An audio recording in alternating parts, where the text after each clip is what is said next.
ఈరోజు రాష్ట్ర వ్యాప్తంగా సిఐటియు పిలుపు మేరకు మరి అసెంబ్లీ ముట్టడి కార్యక్రమంలో ఈ సఫాయి కార్మికులను ఈ పోలీసు వాళ్ళు సమ్మె అసెంబ్లీ ముట్టడానికి వెళ్ళనీయకుండా మరి ముందస్తే అరెస్ట్ చేయడము ఇది ప్రజాస్వామ్యంలో అప్రజాస్వామ్యము. మరి గత 3 నెలలైతుంది ఇప్పటికి సఫాయి కార్మికులకు ఎలాంటి జీతాలు కూడా మరి ఇవ్వలేని ఈ ప్రభుత్వం మరి సఫాయి కార్మికుల మీద ఒత్తిడి, పని భారము, సఫాయి కార్మికులు బాగుంటేనే ఊరు బాగుంటుందని చెప్పేసి మరి సఫాయి కార్మికులు డిపిఓ నుంచి ఎంపీడీఓ నుంచి సెక్రటరీ వచ్చేసి సఫాయి కార్మికుల పైన తీవ్ర ఒత్తిడి తీసుకొచ్చి పని భారం చేస్తున్నటువంటి ఈ కార్మికులను మరి ఈ గవర్నమెంట్ను, ఈ ప్రభుత్వాన్ని మాకు పనికి భార తగినట్టు వేతనం కావాలని చెప్పేసి, అదేవిధంగా ఈఎస్ఐ పిఎఫ్ కూడా దాంతోపాటు ఇవన్నీ కూడా సౌకర్యాలు ప్రభుత్వ ఉద్యోగుల తీరు మా సఫాయి కార్మికులను కూడా గుర్తించాలని చెప్పేసి మేము ఇలా ప్రభుత్వాన్ని డిమాండ్ చేస్తూ ఉన్నాం.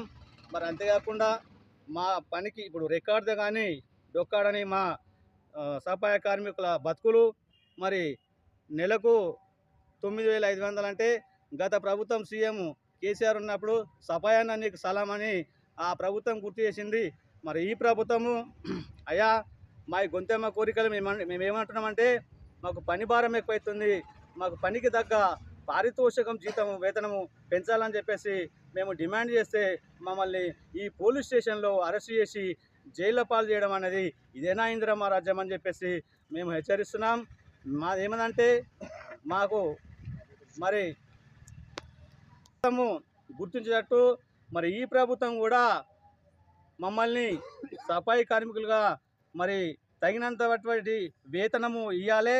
ఒకవేళ ఇవాళ ఊరు మండల స్థాయి నుంచి రాష్ట్ర వ్యాప్తంగా జరుగుతున్నటువంటి ఈ అసెంబ్లీ ముట్టడిలో భాగంగా మరి ఎక్కడి వాళ్ళని అక్కడే అరెస్ట్ చేస్తే మేము ఒక యజమాని ఒక కూలీ పని తీసుకెళ్తే అయ్యా మీకు ఇంత 300 కూలీ ఇస్తా అంటే ఆ కూలీకి ఆ యజమాని దగ్గరికి ఓడు గట్టిగా అడిగితే సరే ఆయన అవసరం ఉందని చెప్పి తీసుకెళ్తాడు. మరి ఇవాళ మాకు పని భారం ఎక్కువైతుంది, మరి జీతాలు దాకా 3 నెలలు అవుతుంది. మాకు ఈ సమాజం లోపల అడిగే హక్కు మా కార్మికులకు లేదని చెప్పేసి మేము ఈ యొక్క ప్రభుత్వాన్ని హెచ్చరిస్తున్నాం. ఎందుకంటే మా మీద ఎంత ఒత్తిడి ఉందో మరి ఇవాళ ఒక కార్మికులు కానీ ఒక రోగి అనారోగ్యం రీత్యా హాస్పిటల్ పాలైతే ఈ జీతం కూడా సరిపోని పరిస్థితులు మా బతుకులు ఉన్నాయి. మరి పోరాడితే పోయేదేమీ లేదు, బానిస సంఖ్యలు తప్ప. మరి ఇవాళ సఫాయి కార్మికుల పక్షాన ఈ గవర్నమెంట్, ఈ ప్రభుత్వం దిగిరాకపోతే మేము ఇలా రాష్ట్ర వ్యాప్తంగా ముట్టడి ఉన్నది.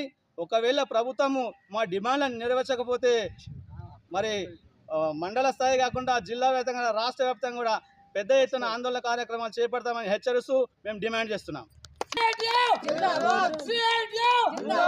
కార్మికుల ఐక్యత, కార్మికుల ఐక్యత, పరిశుద్ధ కార్మికుల ఐక్యత, పరిశుద్ధ కార్మికుల ఐక్యత, పరిశుద్ధ కార్మికుల ఐక్యత. పెంచాలి పెంచాలి పెంచాలి పెంచాలి పెంచాలి పెంచాలి పర్మిట్ చేయాలి చేయాలి. కార్మిక ఐక్యత.